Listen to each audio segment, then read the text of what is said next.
ಇಲ್ಲಿದ್ಯಾ? ನನ್ಗೆ ಗೊತ್ತಿಲ್ಲ. ಇನ್ಮೇಲಿಂದ ನನ್ಗೆ 3,000 ರೂಪಾಯಿ ಪಾಕೆಟ್ ಮನಿ ಬೇಕೇ ಬೇಕು ತಿಂಗಳಿಗೆ. ಯಾಕೆ, ಏನಾಯ್ತು? ಏನದು ನೀನು ತಾನು ಅಂತ ಮಾತಾಡ್ತಾ ಇದ್ಯಾ? 3,000 ರೂಪಾಯಿನಾ? 3,000 ರೂಪಾಯಿ ಎಲ್ಲ ಕೊಡಕ್ಕಾಗಲ್ಲ. 500 ರೂಪಾಯಿ ಕೊಡ್ತೀನಿ ಹೋಗು. ನಮ್ಮ ಟೈಮ್ನಲ್ಲಿ ನಿಮ್ ಕಾಲದ ಕತೆಗಳೆಲ್ಲ ಹೇಳ್ಬೇಡಿ. ನಾನು ತುಂಬಾ ಅಡ್ಜಸ್ಟ್ಮೆಂಟ್ ಮಾಡ್ಕೊತಾ ಇದ್ದೀನಿ. ನನ್ನ ಕಾಲೇಜಲ್ಲಿ ಇರೋರೆಲ್ಲ ಎಂತ ಒಳ್ಳೊಳ್ಳೆ ಬಟ್ಟೆ ಚಪ್ಪಲಿಗಳು ಹಾಕೊಂಡ್ ಬರ್ತಾರೆ ಗೊತ್ತಾ ನಿಮ್ಗೆ? ಆದ್ರೆ ಎಷ್ಟು ಒಳ್ಳೊಳ್ಳೆ ಫೋನ್ ಇದೆ ಗೊತ್ತಾ ನಿಮ್ಗೆ? ನನ್ನ ಹತ್ರ ನೋಡಿದ್ರೆ ಒಡ್ದೋಗಿರೋ ಫೋನ್ ಇದೆ. ನನ್ಗೆ ಎಷ್ಟು ಅವಮಾನ ಆಗ್ತಿದೆ ಗೊತ್ತಾ? ನಾನು ನೋಡ್ರಿ ಲಂಚ್ ಬಾಕ್ಸ್ ತಗೊಂಡ್ ಹೋಗ್ತೀನಿ, ಅವರೆಲ್ಲ ಆಚೆಗಡೆ ಊಟ ಮಾಡ್ಕೊಂಡ್ ಬರ್ತಾರೆ. ನನ್ನ ಜೊತೆ ಯಾರು ಸೇರ್ತಾನೂ ಇಲ್ಲ. ನನ್ನ ಫ್ರೆಂಡ್ಸ್ ಎಲ್ಲ ನಾನು ಏನಾದ್ರು ಒಂದು ಕೊಡ್ಸ್ತಾನೆ ಇರ್ತಾರೆ. ನಾನು ಮಾತ್ರ ಅವ್ರಿಗೆ ಏನು ಕೊಡ್ಸಕ್ ಆಗ್ತಾ ಇಲ್ಲ. ಬೇರೆಯವ್ರ ಮಕ್ಕಳು ನೋಡಿ ಕಲೀರಿ ಅಂತಿರಲ್ಲ, ಹಾಗೆ ನೀವು ಅವ್ರ ಅಪ್ಪ ಅಮ್ಮ ನೋಡಿ ಕಲಿ.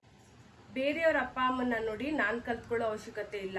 ನನ್ನ ಕೆಪಾಸಿಟಿ ಏನಿದೆ ಅಷ್ಟು ಮಟ್ಟಿಗೆ ಒಳ್ಳೆ ಎಜುಕೇಶನ್ ಕೊಟ್ಟು ನಿಮ್ಗೇನು ಬೇಕು ಅನ್ನೋದನ್ನೆಲ್ಲ ಕೊಟ್ಟು ಚೆನ್ನಾಗೇ ನೋಡ್ಕೋತಾ ಇದ್ದೀನಿ. ಕಾಲೇಜಿಗೆ ಹೋದ್ಮೇಲೆ ಆಕರ್ಷಣೆ ಶುರುವಾಗಿದೆ ನಿಮಗೆ. ಅವ್ರು ಆ ಥರ ಬಟ್ಟೆ ಹಾಕಿದ್ದಾರೆ, ಇವ್ರು ಈ ಥರ ಚಪ್ಪಲಿ ಹಾಕಿದ್ದಾರೆ ಅಂತ. ಮೊದಲು ಅದನ್ನೆಲ್ಲ ಬಿಟ್ಟು ಓದಿನ ಕಡೆ ಗಮನ ಕೊಡು.